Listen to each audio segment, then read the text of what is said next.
our sexuality is the most concentrated intersection of our body and spirit that we can possibly experience. You cannot be sexual without being spiritual. How long until we get back to quote unquote normal? And I try to tell them, well, your normal wasn't that good, so getting back to normal isn't the goal. No. What is that? Why is there this sexual reaction to a non-sexual sin? What are the first initial steps that you encourage couples to go through for repair? Don't focus on what to do. Focus on who you want to be. Okay? Start with identity. And so in your work, in your experience, what makes sexual betrayal so damaging to a relationship or a marriage?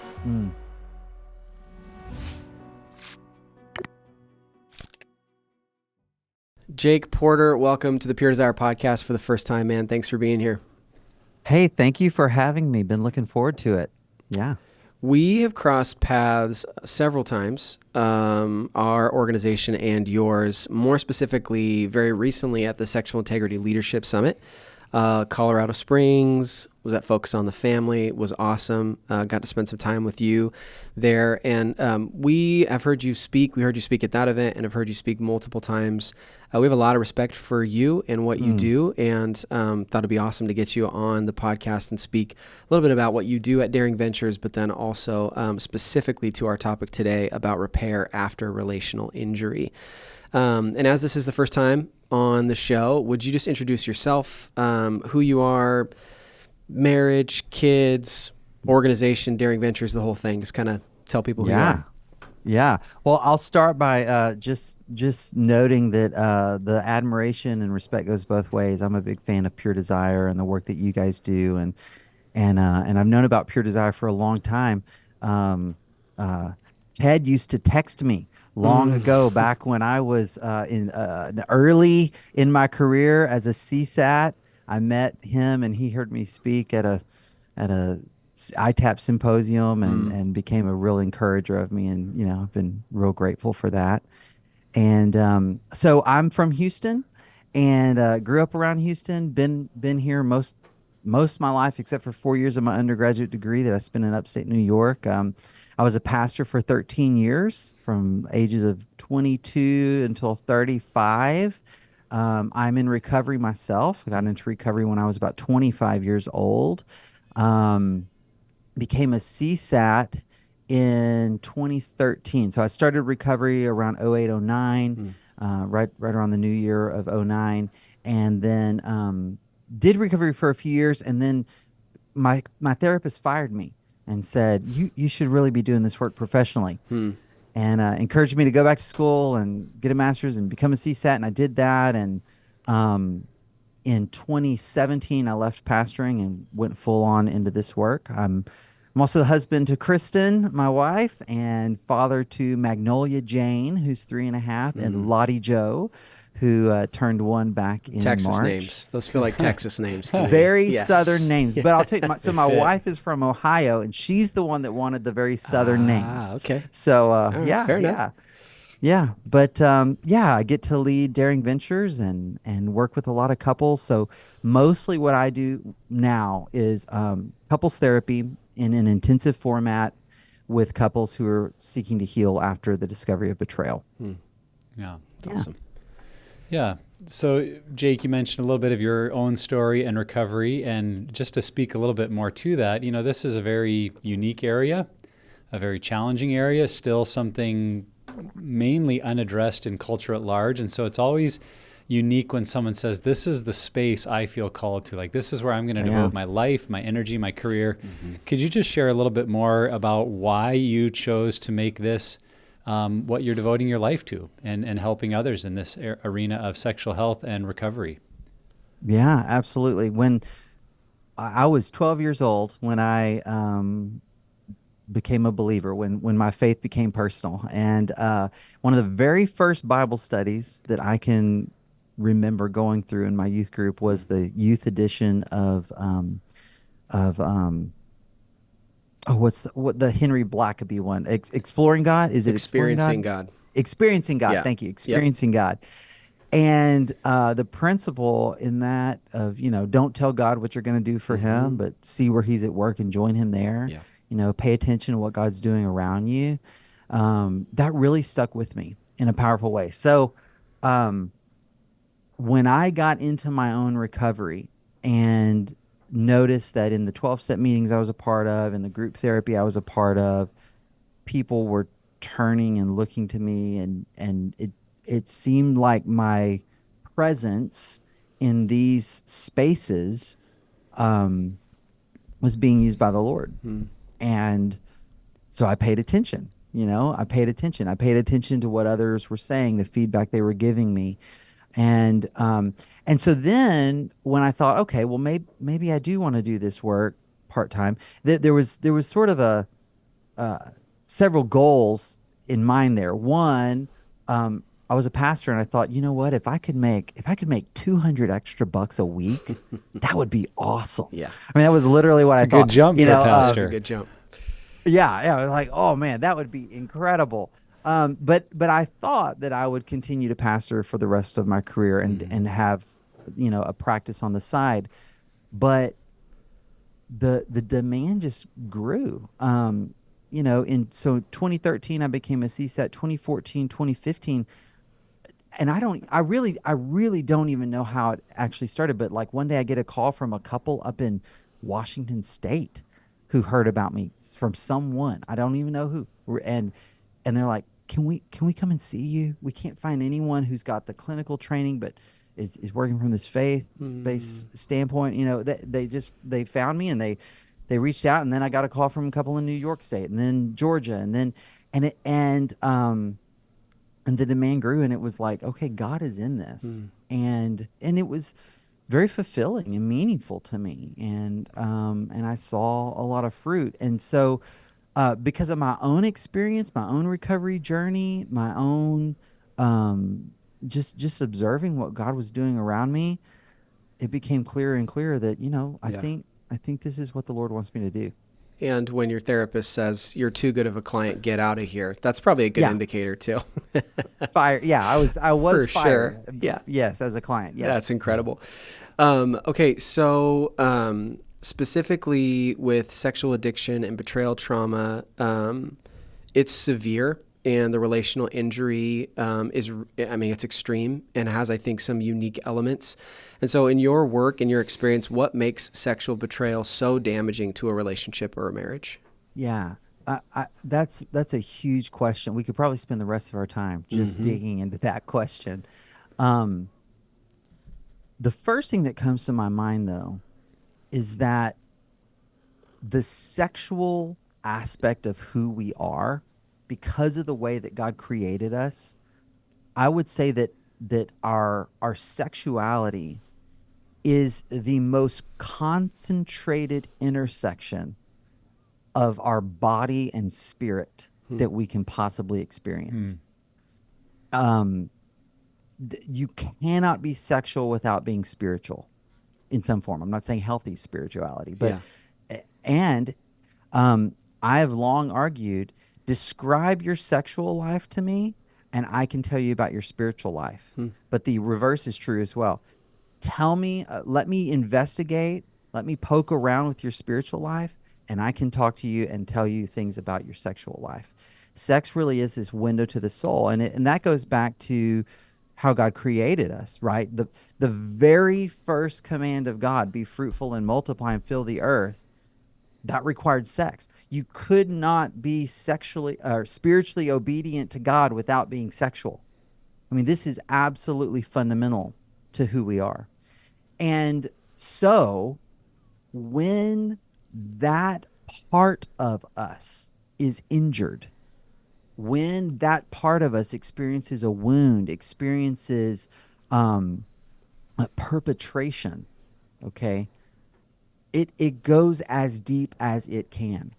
I actually just got out of a group meeting. So I have a group coaching program for couples who are healing from this. And I was with about six couples who are in this phase of like grieving together. So they're a little further along.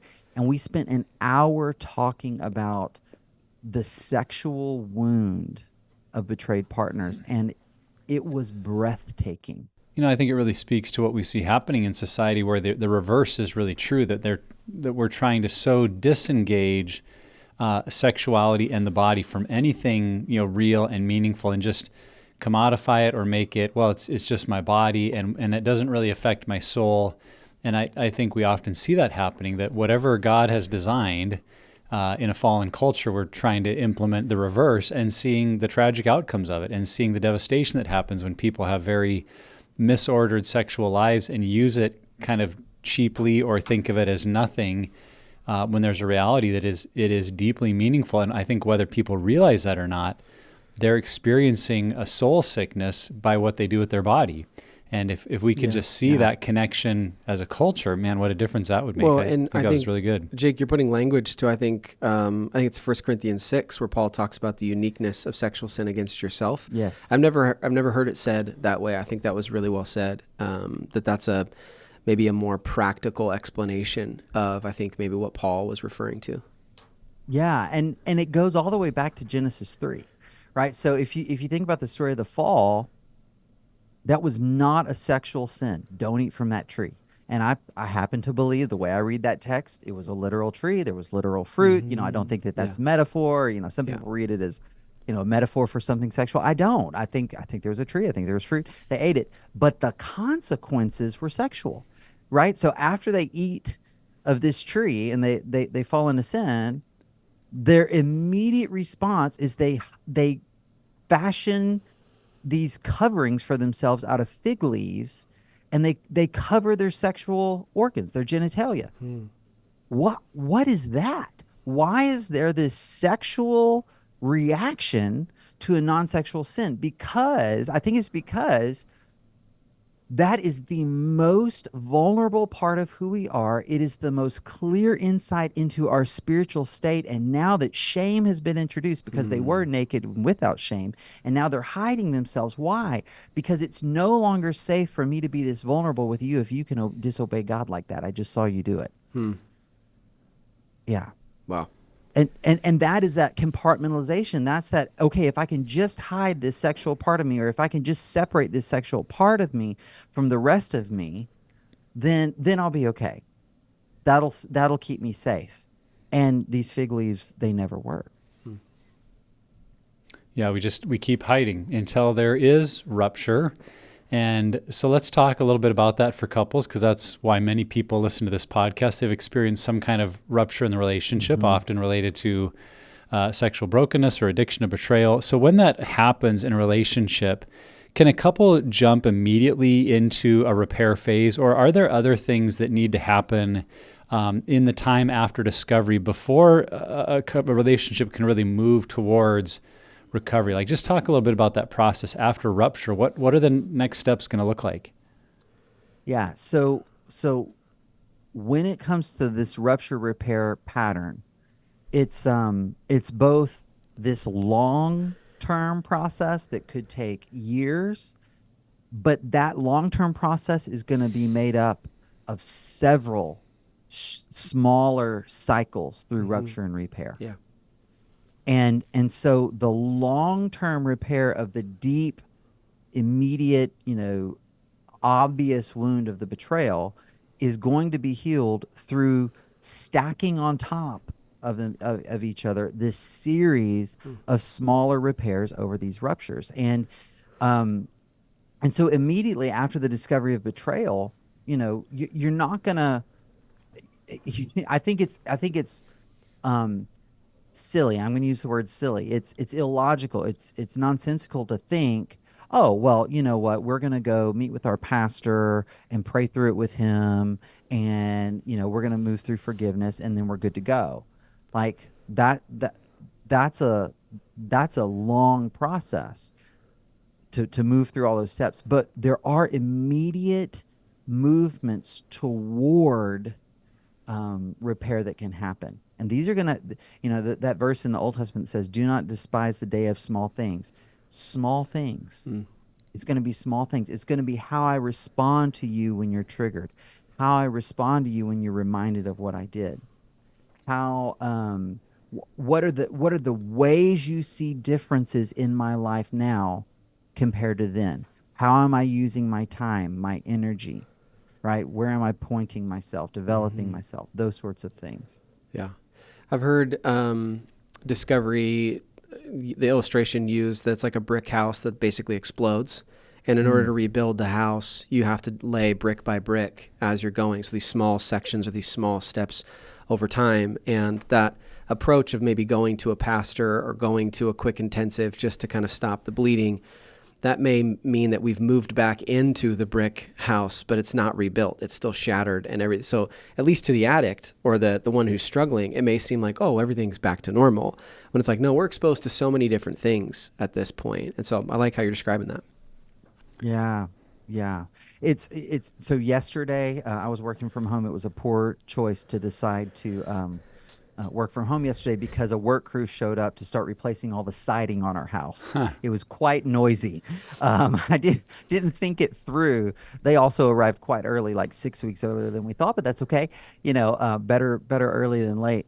But that metaphor, I actually thought about that metaphor because yesterday evening I'm walking around my house and there are holes in my house. There are places where there's like paneling that was original to 1969 when this house was built. That's all that's separating the outside from my Yeah, family you're like, tonight. whoa. Yeah, right. It felt very, very vulnerable. Yeah. You know, we are living in a compromised house right now. And I was aware of that. And I would say it would be silly not to be. Yeah. Well, there's such a message there that we really hope churches and leaders will hear, because I think we are, in our upbringing, maybe particularly evangelical churches. I don't know, I've not been in a Catholic church or a mainline Protestant church very much. Maybe they struggle with the same thing, but I think we do have this mindset of, you came to us, there was forgiveness, we prayed, we sought God's grace, and all those things are very good. But that mindset of like, that's now better and we can all move on, is just not a reality that people experience. And then we No. get on the back end of that, a lot of people are very wounded because of the pressure of like, well, you should be all better. How come you're still mad at him? I thought you forgave him. Remember, we had that meeting and we prayed, isn't it all better? And yet there's ongoing needs. And so I think as pastors and leaders, if we could be educated and understand this process of repair, and that it takes time, and that the soul heals slowly, and that there's phases to it, like we'd be just much more equipped then to help people take those initial steps, but to know there's more healing yet to come. And, we've used a lot the illustration of, a physical injury. If you're in a catastrophic accident, you need to stabilize the patient. And that might be the metaphor of there's forgiveness, repentance, there's some ownership and prayer. That's very healthy. But in an accident, we don't just stabilize the patient and send them home. Like there are all sorts maybe of surgeries that need to happen, and then physical therapy and check-ins. And like it's going to be a long process. Yeah. And if we know that about the physical body, why wouldn't we assume that's also going to be true of our spirits and our souls and our relationships? That like when there's been a catastrophic injury, which sexual betrayal is, this is going to be a process. And I think if there was just a mindset shift there for leaders, we could actually help people better. And it would actually, I think, relieve a lot of pressure from the average pastor who does feel like they've got to be the fix-it man or woman. Like, will you come to me and I fix your problem?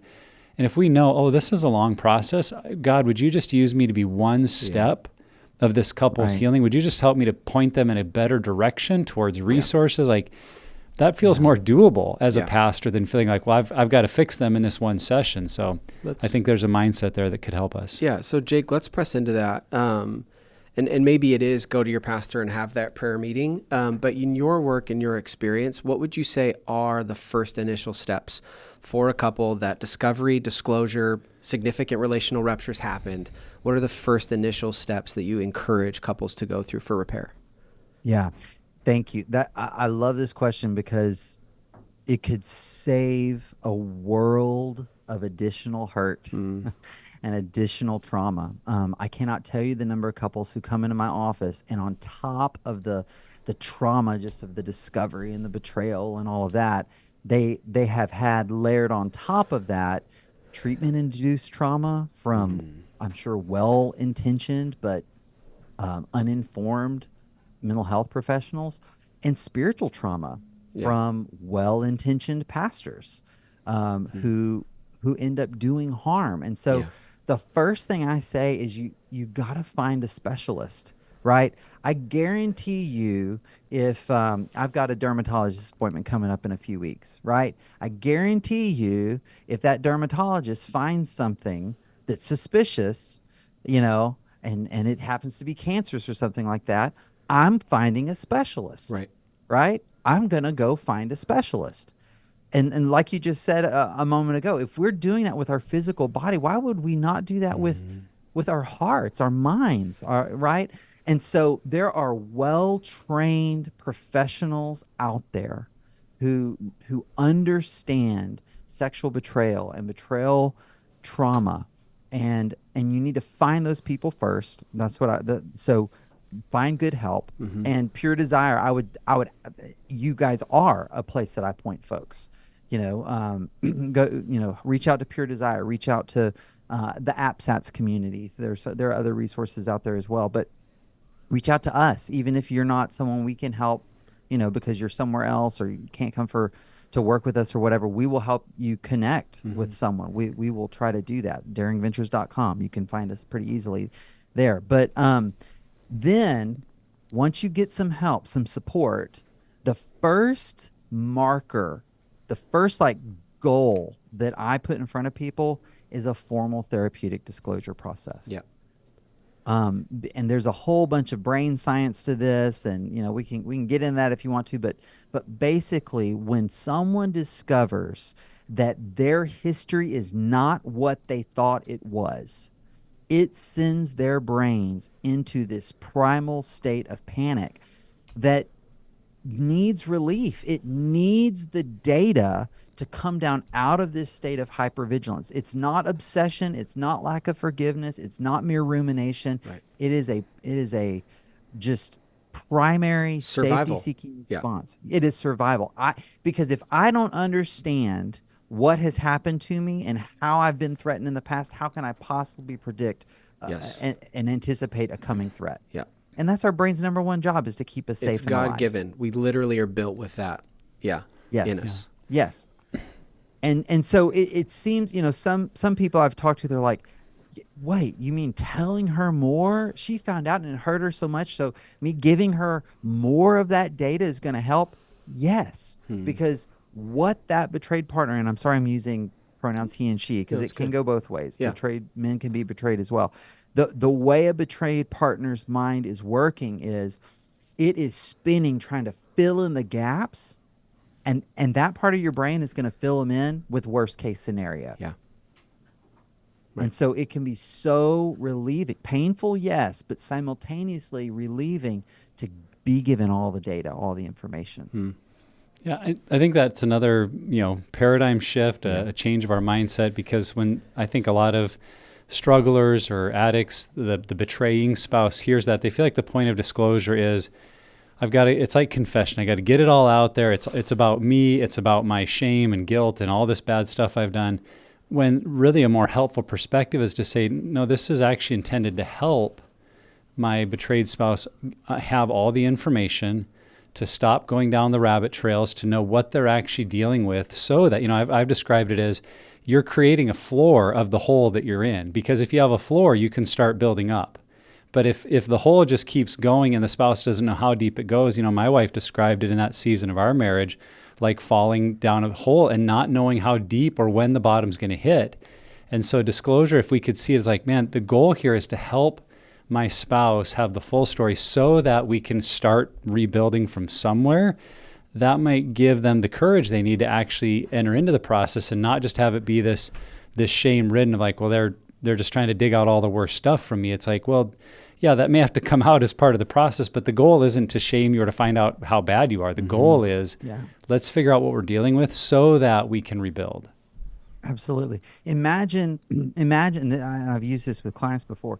Imagine you're in business with someone who's also like a best friend, right? You're in business with this guy who he was a childhood best friend. Y'all have been in business 20 years together, and all of a sudden you find out he's been stealing, he's been embezzling from the business. Well, first of all, you might say, I'm out. I'm done, right? But because of this this parallel relationship of he means a lot to you, you've been in each other's lives so long, maybe you'll entertain the partnership. But would you do that if he's not willing to say, here's exactly what I did? Yeah. No. And how much more so? We're not talking about money and a business thing. We're talking about a marriage vow. We're talking about the deepest, most intimate, vulnerable part of our being, our sexuality. Yeah. If my partner is going to choose to stay with me, it is ridiculous to think she's going to do that if I'm not willing to open up and say, here's exactly what I did and how I did it. Yep. I'm not talking about a gross level of detail or anything like Yeah. that, but not withholding the data. Mm-hmm. Well, and that's where what you said, a therapeutic disclosure is key, because I Yes. think many couples do think, well, let's just do this, and they roll into that on their own, at home one night, and it's all coming out, and there's too much detail or not enough. There's blaming, there's blame shifting, there's all sorts of other things that come in, and without that therapeutic support, it can be very damaging. And so that's why we really encourage, if at all possible, go see the specialist. This is a very hard area, and so work it with someone that's been there before, that has some tools and some standards and some approaches that can help give you the best possible outcome in a very, very challenging situation. So, Jake, in a marriage, when this has happened, when there's been sexual addiction and betrayal, what are some things that you would say both spouses need in that season as they're moving towards repair? Because we've talked about find a specialist, and so those might be the obvious answers, like, well, go to a counselor, get in a group. What are other things that people need for support that maybe they haven't thought about in that season of recovery? Yeah, I do think beyond just like a specialist, and you did mention a group, but I do want to unfold that a little bit. I think a community of support, a network of support, a tribe of others who are on this journey is really critical. Like we can't do it alone. And in fact, a lot of the healing comes through those relationships. Yep. A lot of people who struggle with sexual addiction, it's because they lack healthy attachment relationships in their lives. And so right away, if you can start getting into healthy community where you can be known, be fully known and still loved, and you can begin to experience what that's like to be in what clinically we would call a secure attachment relationship, that's more than just a nice fluffy thing to get to say, oh yeah, I enjoyed it. Right. We now know, I mean, the realm of developmental neurobiology and affect regulation theory, we know that literally impacts and changes your nervous system.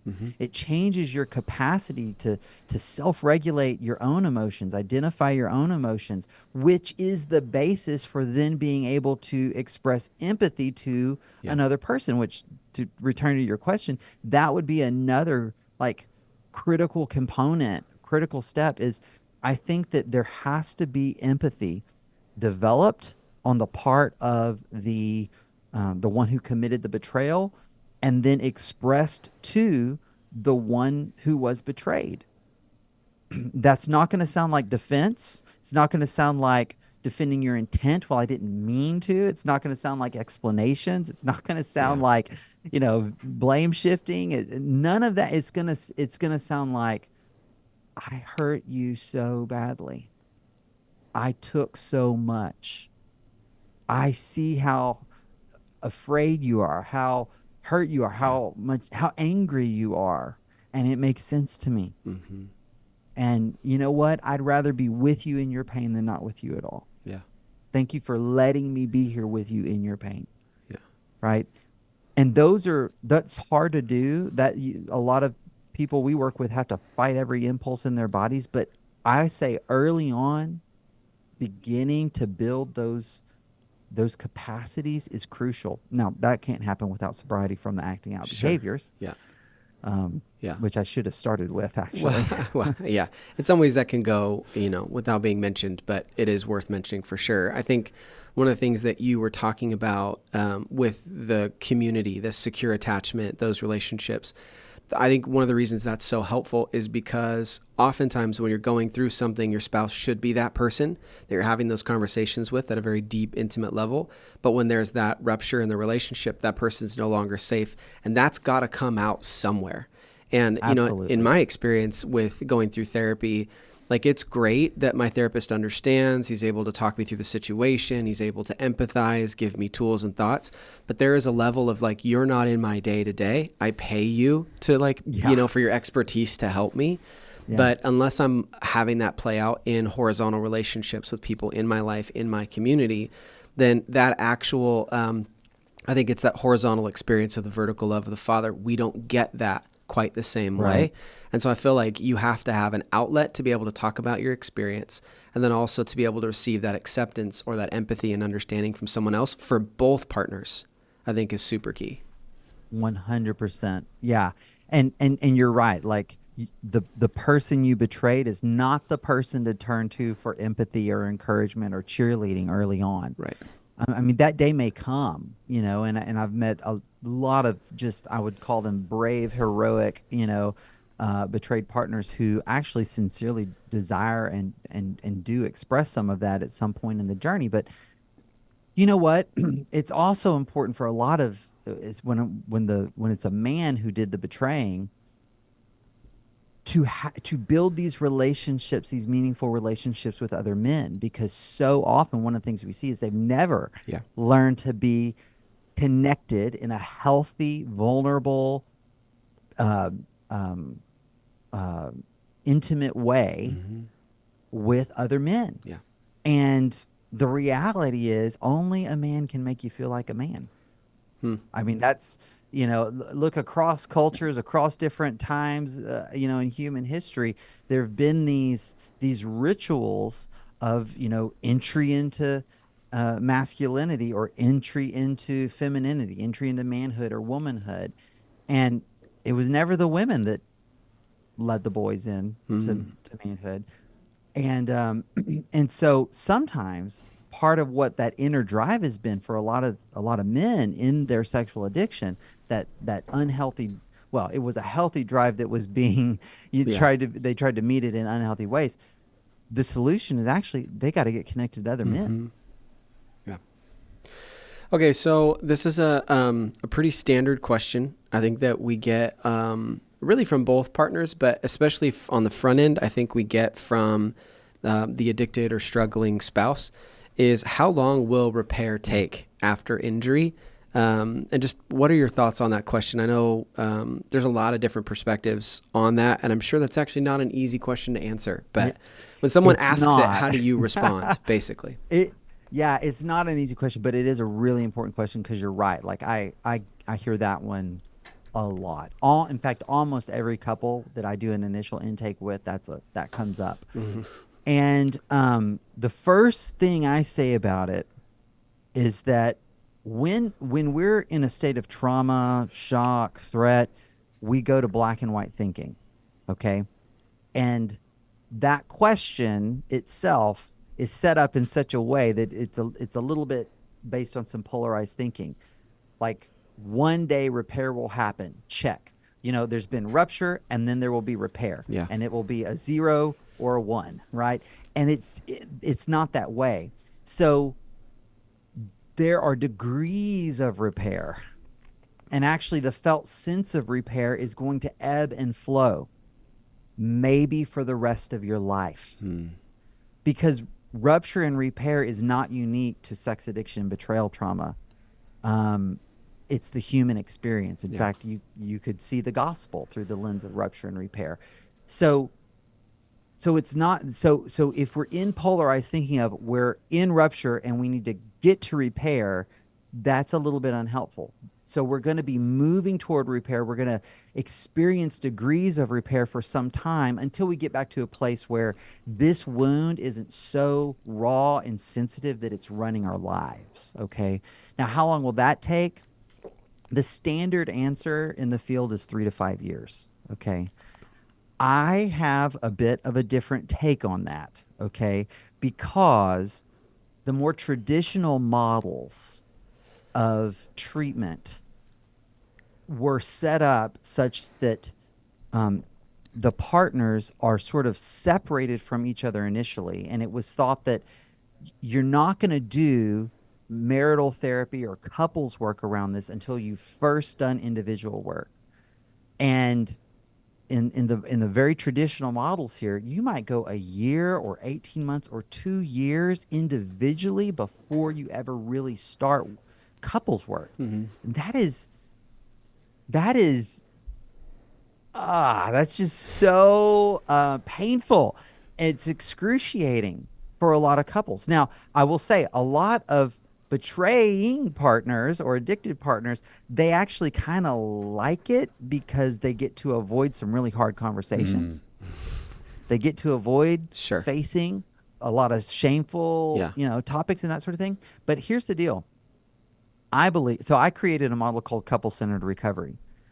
And I believe that if you take the most primary relationship in your life, your marriage, and you put it at the center of the recovery process, it will be messier, it will be harder, it will cost you more up front, but it will speed this process up because a lot of the stuff that you're not going to do until 18 months or 2 years in, start it right away. Not Yeah. right away. Okay. I mean, Yeah. we're And there is a progress. can I ask here. Go a ahead. clarifying question too with that? Yeah.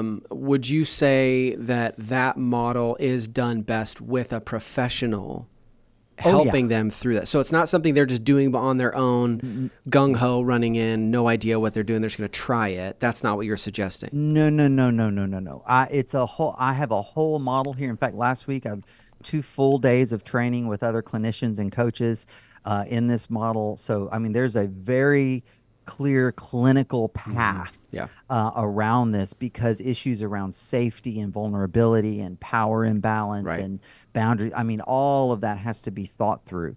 But I do believe our experience is I don't have peer-reviewed research on this yet, although I do have some doctoral students who are hopefully going to be coming out with some soon. But anecdotally, what I can say is that I've seen couples who start with that kind of relational emphasis early on actually cut that 3 to 5 year timeline in half, and experience healing a lot sooner. Yeah. A lot of times when I hear this question, what I hear underneath it, and I'll, be honest to say, typically from men that I'm in group with, what they're really asking is, how long is she going to be mad at me? Or how long until we get back to quote unquote normal? Yeah. And I try to tell them, well, your normal wasn't that good, so getting back to normal isn't the goal. Or they're asking, when will we get back to the regular amount of sex that I would like or prefer? And a lot of that, I try to help them understand, depends on you. And it depends on the work you're doing. Yeah. It depends on how well you're learning empathy. It depends on how much you are owning what you've done and recognizing the harm, and how radical you're being about your recovery to not continue acting out behavior, so that they learn to see, or they start to see safety in you and reliability and dependability. And then some of it is totally out of your control, because what happens in a relationship, when there is rupture, it taps into that betrayed spouse's story as well. And they may have other elements from their family of origin, from their childhood, from other relationships that could be compounding the problem and the trust issues. And so you are part of the equation. That's what I try to encourage. Like, you're asking how long, and I want you to know that a lot of the how long is up to you and the level of work you're doing, how serious you're taking it. And there's another part of the how long that you have no control over, because you do have a spouse that's their own person and is on their own pathway. And all you can do is everything within your power to set them up to take their journey as well. But their journey may have its own timeline, depending on what's complicated this for them, what they're working through. And so it's an invitation I always give to these men of like, if you would just lean all in to your recovery and to understanding empathy and growing your relationship muscles, you give yourself the best opportunity to shorten that timeline to get to a healthier place in your relationship. But some of it is not in your control, because you're talking about 2 people. And so anytime we're asking a timeline question where, like you said, Jake, we want to put a check mark out there to go, well, at 2 years, 6 months, and 14 days, we will reach this new place where we no longer have pain or struggle. Like, well, it's not that clean and simple. There's a process. It's a journey. It's ongoing. But again, if we'll lean into what we can control and give it our very, highest level of attention, we can, I think, impact that timeline more than we realize. Totally. Yes. Yeah, absolutely. I mean, what you just described there is, I talk about living the serenity prayer. I mean, you just articulated, right? Accept the things that I can't change. I can't control that. There's a Right. part of this but I've got to have the courage to change the things I can. Yep. Yeah. Yeah. And yeah, And so much 100%. of life is that control what you can control. Yeah, Yeah. absolutely. Yeah. Well, we already talked about it a little bit, but what else would you say about just the role that groups play in the repair of a relationship? Because I think for some people, they maybe see groups as primarily, group is the place I go for my support, my peers, my accountability. But what role does that group, where we're likely doing it separately, men with men and women with women, what role can that play in our recovery of the relationship and of a marriage?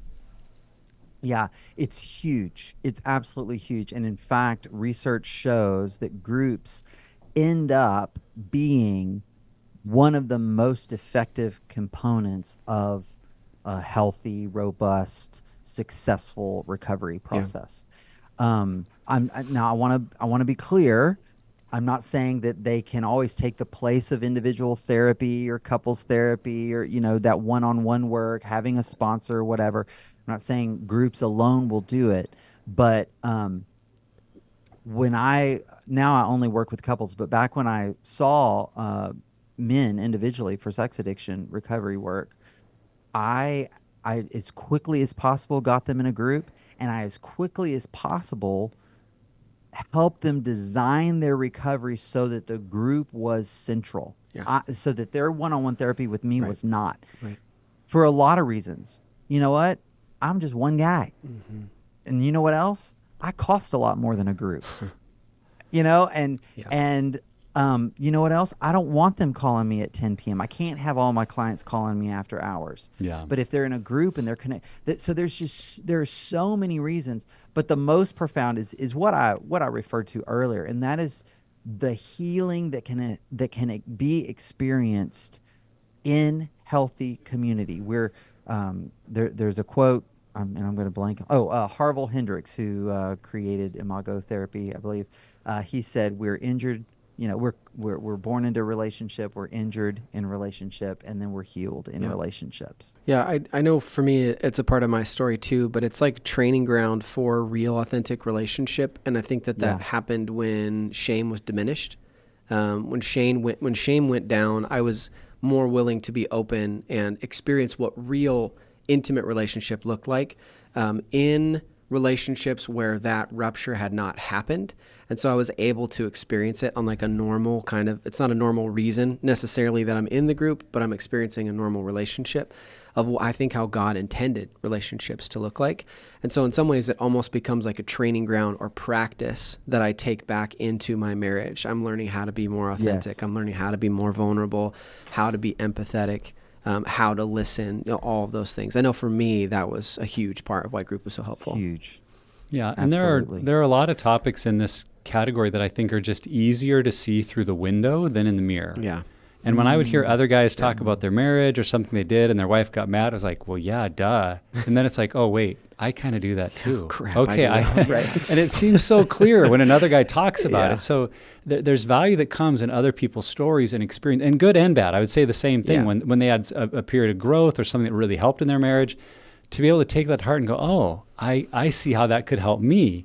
When we're Yes. just working with a therapist, all we have is ourselves to kind of compare to and any story the therapist might tell us, which can be great. But if we don't have kind of that same journey being lived out around us, it's just harder to see. And so I think that's a huge benefit that group plays. Yeah.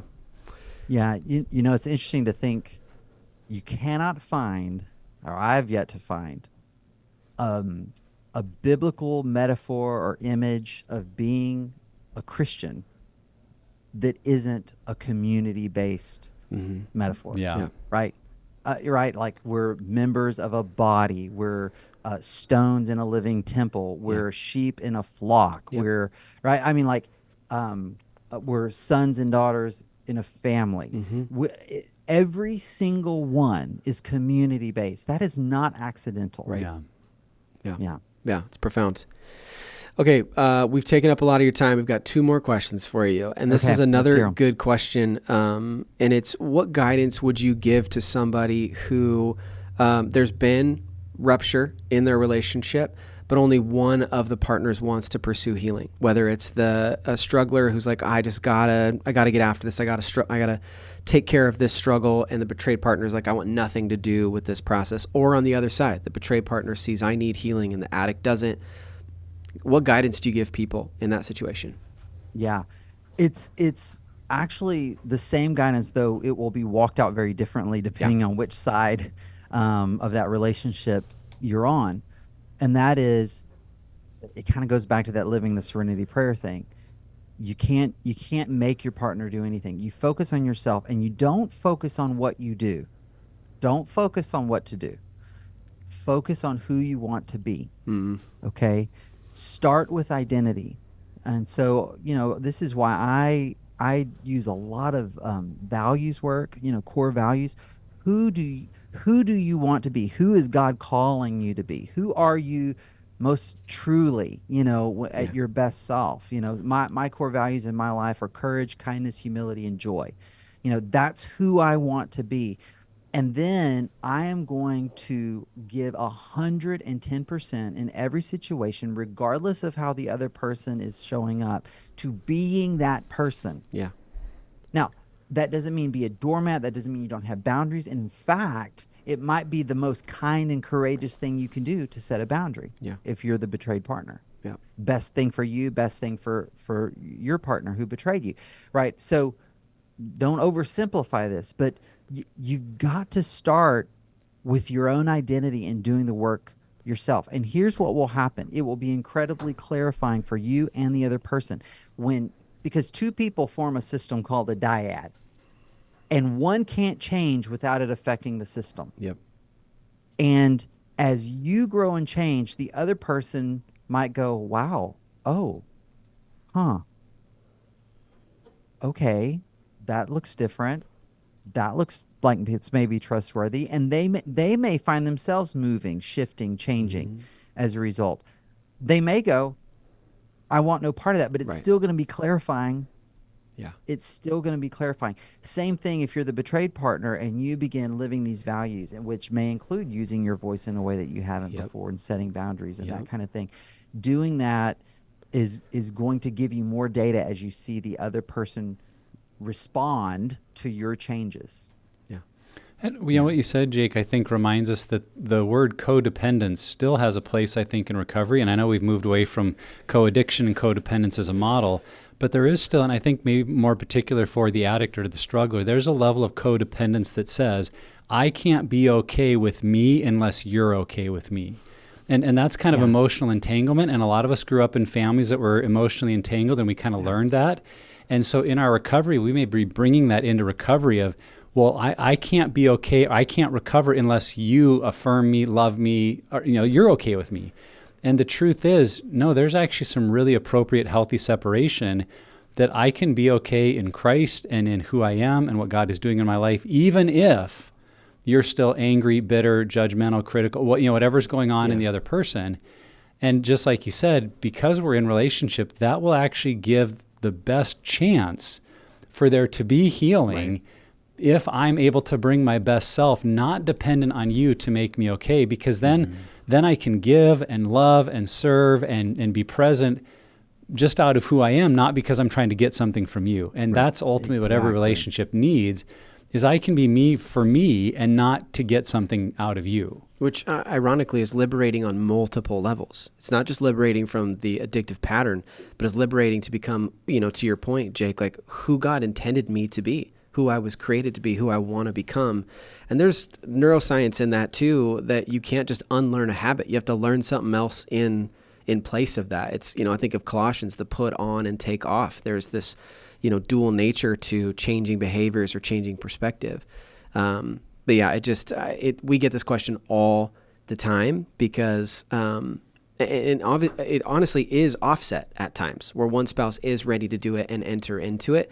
But I've heard so many stories of either the struggling spouse and I think honestly the more encouraging one is the betrayed partner, who's like, you know what, I like what I'm seeing, and I can't stay here. I gotta catch up to what's happening. So Jake, we've loved having you on, and this is a huge topic, and any number of these questions we could have done a whole podcast on, and there's and we might, we might. There's series of these out there. But Yeah.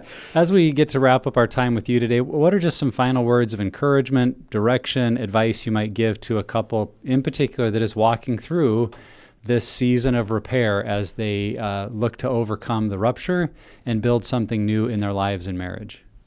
Yeah. So two things come to mind. For the addicted or betraying partner, humility. Like being humble in this process is gold. It is essential. Cultivate humility. And one way to actually take on a posture of humility is to be a good learner.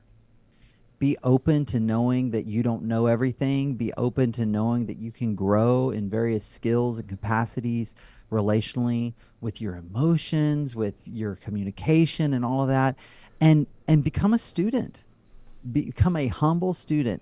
Here I'm gonna point people, a little shameless plug here, but go to my YouTube channel, Dr. Jake Porter on YouTube, because it is my joy and my passion to put out tons of free resources. Like there are hours and hours and hours and hours and hours of videos that I want people to benefit from, and just go learn, go get to know what you don't know. Yeah. If you're the betrayed partner, courage. I think courage is key. It's essential in this, and it's the courage to face the reality of what's happened. It's the courage to make choices, even if none of the choices in front of you right now are choices you want. Yeah. There's still the choices you have, and the only way, if you're in a place where you don't like the choices you have, the only way to get to a place where you do is to start executing the choices you do have. And it stinks, like I can validate that it stinks to high heaven, but be brave and act on the choices you have. Yeah. And that will move you toward healing. Jake, this has been awesome, man. We really appreciate your time. We know you got more stuff. You're a busy guy, but really appreciate your heart. Appreciate the work. And I think it's clear from our conversation that repair is absolutely possible. And the two big things that really stand out from our conversation, just to kind of remind people, is that finding a professional, someone who has expertise in this area, is so key. And then also that you talked about describing it as a secure attachment relationship community. So a group getting into that context is so helpful. Thank you, man, for your time, for your work, all of it. We appreciate you. Thank you for having me. It's been an honor. I appreciate you guys and all the work you do, and just grateful to be here with you. Yeah, thanks. And if you're a fan of the content, please subscribe, share it with somebody, and write us a review. If you want more information on our groups, resources, or counseling, go to puredesire.org. And lastly, never stop being healthy.